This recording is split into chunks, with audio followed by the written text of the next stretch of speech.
Lately, haven't summers been getting a bit too hot?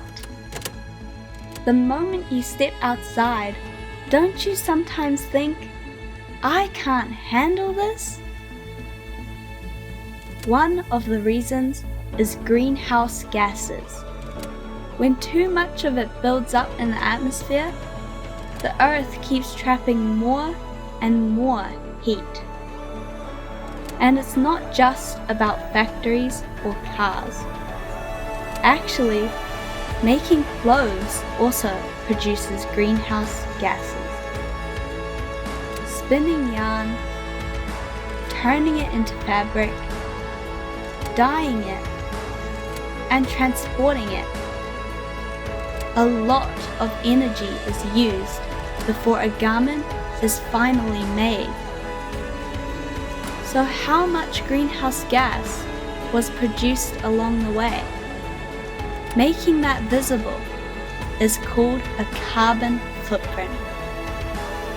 In other words, it's the footprint in the air left by a piece of clothing. Re-Creation doesn't just look at the numbers.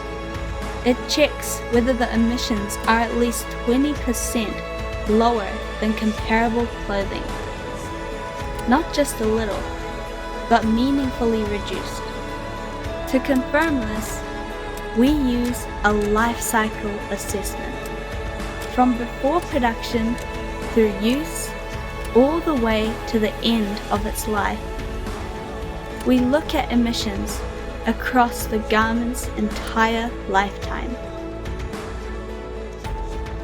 One piece of clothing alone won't change the planet, but if more people choose the lower impact option, the air will slowly begin to change.